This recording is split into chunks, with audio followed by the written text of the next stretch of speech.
The Galaxy are working to add a European legend to their lineup. Max Muncy is nowhere near rejoining the Dodgers, and a one-time elite Kings prospect requests a trade. Good morning. I'm James. This is your daily dose of sports and snark for the greatest sports city in the world, Los Angeles. This is the faithful Angelenos morning report. So it is June 3rd, 2024. Welcome back to the Sanctum Sanctorum of LA sports. By the time you see this, I'll be stuck on a plane heading east for work. And the question is not whether that sucks for me, but the intensity of the sucking. So let's try to get off the week in a good mood. Start off the week, whatever. By talking some LA sports. If you like being in the know about LA, clickety-clack the like button. Clickety-clack the subscribe button. There's a notification bell. Hit that. It'll let you know when we drop new content. Sharing is caring. Let people know we exist, and by all means comment. Now, before we go through the news notes, look at the scoreboard. Dodgers 4, Colorado 0.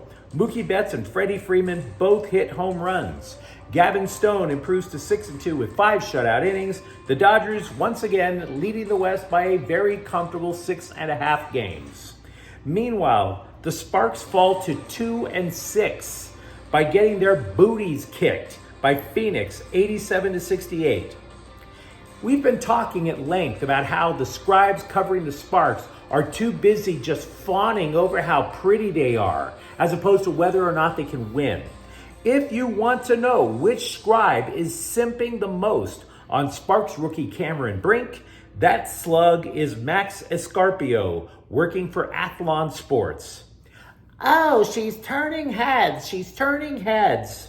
Yeah, bruh, but she's not scoring points, you simp. Brink scored 6 points in the loss. P.S. She's not into you, bruh. Look somewhere else.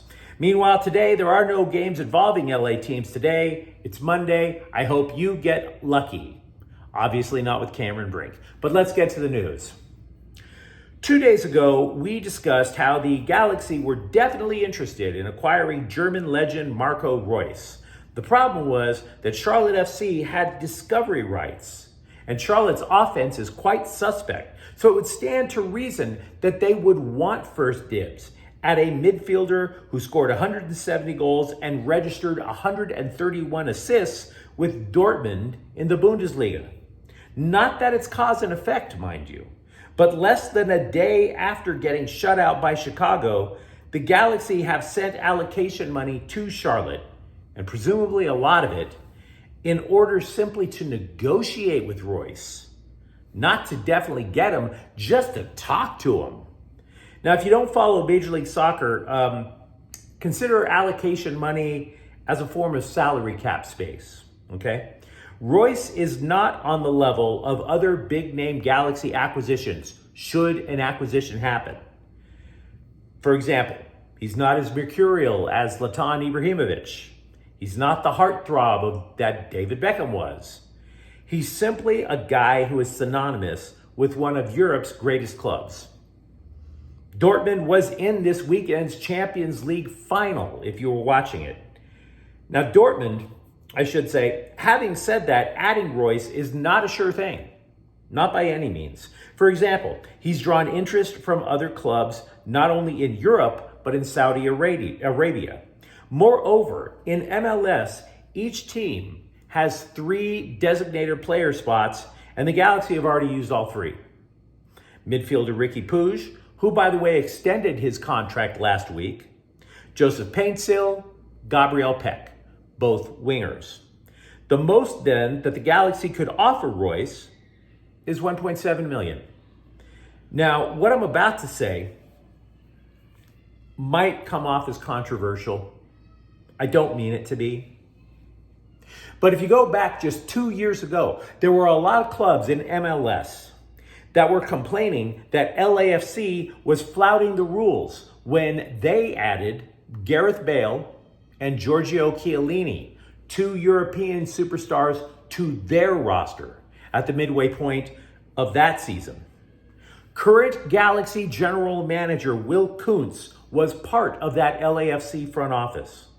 Now, I'm not suggesting that LAFC broke the rules 2 years ago because MLS said they did not.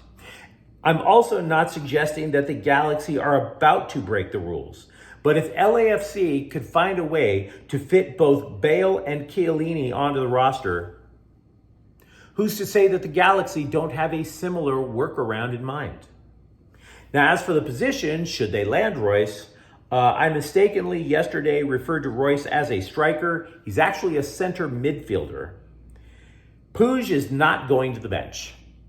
Puig, by the way, is always pretty much lined up at left midfield and sort of cheated to the center. That leaves a coin flip because, again, Puig not coming off the field. If they wind up getting Royce, you're looking at either Gaston Brugman or Mark Delgado off the starting 11. If I were to guess, it's Delgado, but I have no idea what the inner workings are with Greg Vanney's mind, particularly with that lineup he threw out there on Saturday night. There is not much of a progress report on Max Muncy. Frankly, it's more like a regress report.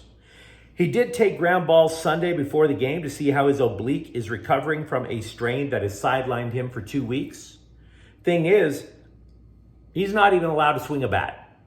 And guys, the lower half of the Dodger lineup, PU. I mean, it would be really helpful if Max Muncy could swing a bat, wouldn't you say? Not exactly known for his glove work. Also, it's probably a good idea to temper the progress report just a wee bit on Clayton Kershaw. We did mention that he pitched an inning Saturday, simulated inning. But Dave Roberts said Kershaw topped out at 88 miles an hour. So he's not exactly flaming, guys. And by the way, you could say the same for Bobby Miller in his second rehab start. There was a drop in velocity, although Roberts referred to it as, quote, a net positive, unquote.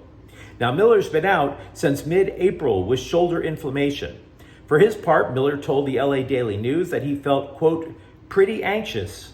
I've been really bored, unquote, during rehab. And I get that. I do. But trust me, you do not want to push your luck in Rancho Cucamonga. The last time I pushed my luck in Rancho Cucamonga, I had to pay 18 years of child support. That's what you get in the IE, bro. I didn't write the rules, I just know what they are. He has one more start out in the minors, and then the Dodgers will decide what to do with him from there. Here is something that might have led to why the Dodgers looked so listless when they got home Friday and played Colorado. They were stuck on the tarmac for 9 hours in New York.